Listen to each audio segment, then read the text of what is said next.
Ah. Shit. I think we can all say that this happened a time or 12 to all of us.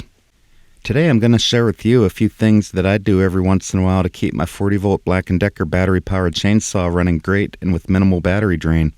To do this, we need to eliminate friction, and there's more than one way to do this.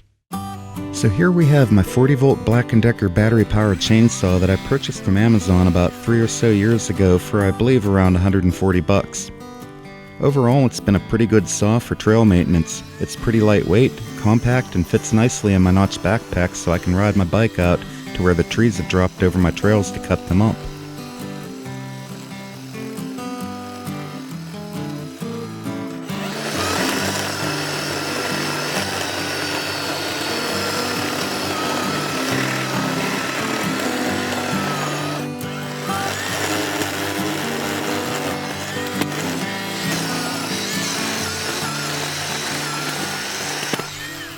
Naturally, I prefer my Steel 026 Pro gas-powered chainsaw if I'm cutting a lot of wood, but this one is perfect for trail maintenance work. Let me know in the comments if you'd like to see a video demonstration on the Steel 026 Pro. It's a real badass saw. Lately, this saw has seemed a little bit sluggish, and the batteries haven't been lasting as long on a charge as they used to. My knee-jerk reaction was just to buy the DeWalt, but I figured I'd try just a little TLC and a new chain, and that's what we're going to do today.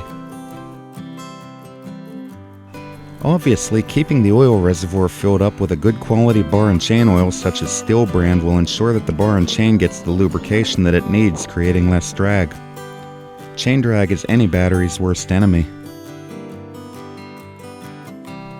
So what else will bog a chain down?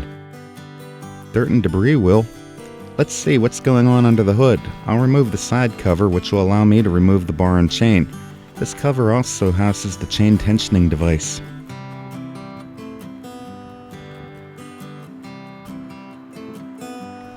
And as you can see, mine is filthy under there. I'm going to take a screwdriver and remove all those little pieces of sawdust mixed with oil and finish it off by wiping it down with a rag. If you have an air compressor with a blowgun, you can blow all this stuff out, but not everybody has one of these.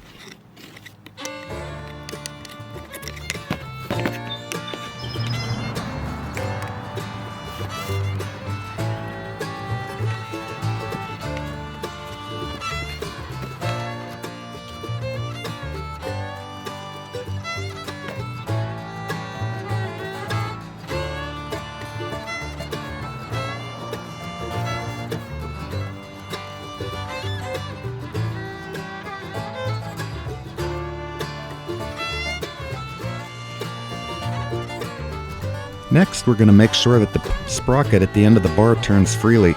If it doesn't, take a thin piece of stiff wire such as a long brad nail or a torch tip cleaner and use it to push away any debris that may have made its way behind the sprocket, which creates drag. Oh, just look at it. Look at the crap I'm taking out of it. Oh, look at that.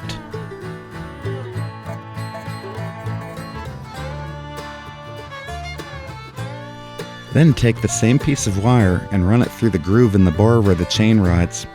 As you can see, we're getting a lot of junk out of here too. This junk can kill batteries fast. Now let's have a look at the chain. The chain doesn't feel like it's terribly dull, but I had this sharpened at a dealer, and the one thing to keep in mind is that most dealers will sharpen these chains on this assumption that they are going on a gas-powered machine. And here's why that isn't so good for battery-powered chainsaws. See the rakers? They're also called guides. They are that little shark fin looking thing that determine how aggressive the tooth cuts. When a dealer sharpens the chain, they usually remove a little bit of this raker, which in turn will literally make the saw cut more aggressively, therefore creating more drag on the chain. This can also dramatically affect your battery life. These battery-powered chainsaws seem to work better when they cut less aggressive, with the motor running at full speed with less drag on it.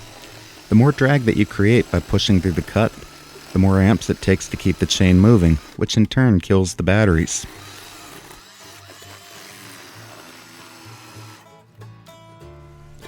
So I am installing a brand new razor sharp Oregon chain, which was recommended for this model of saw. I will include the part number in the link below. So I'm going to reassemble the saw and give it a try. See if I can get it in focus.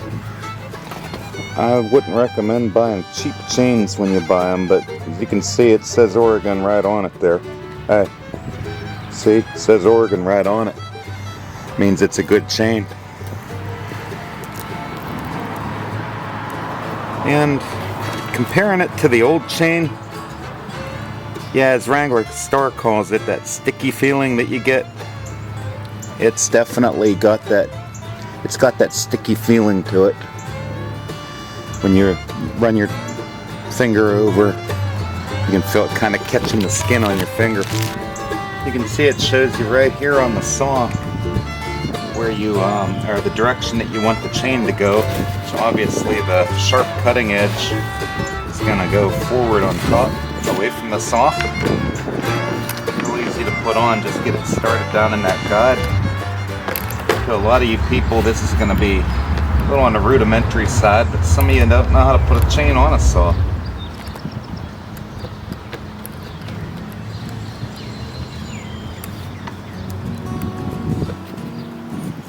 And got to line your hole up with the stud.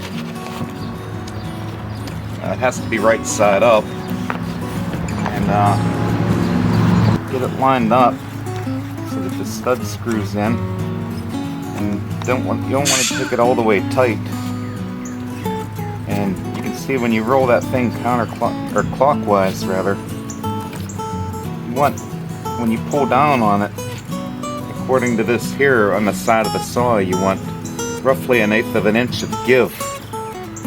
So you get it kind of snugged up and you tension that thing. If you get it too tight, it's going to put battery lag on. And then check it again after you get it tightened up. That feels pretty good right there. So I tested it on a few pieces of pine and maple in the yard. So we got about a 5-inch maple log here. And off the dirt. Let's see how she does.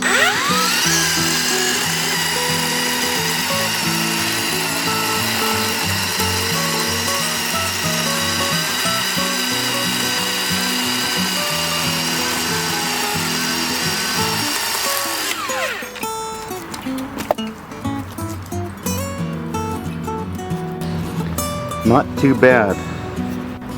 And here goes a pine log.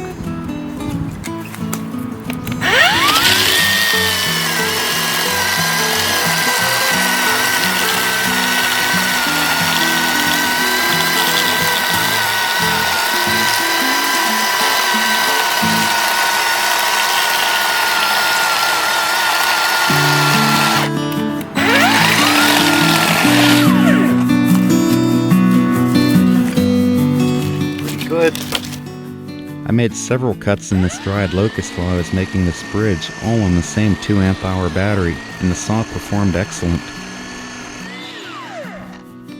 Undercut it.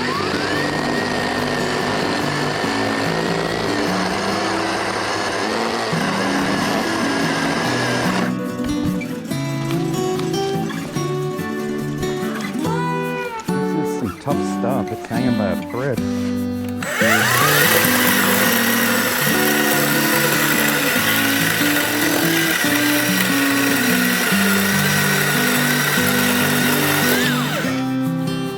Amazed at how this saw is going through locust.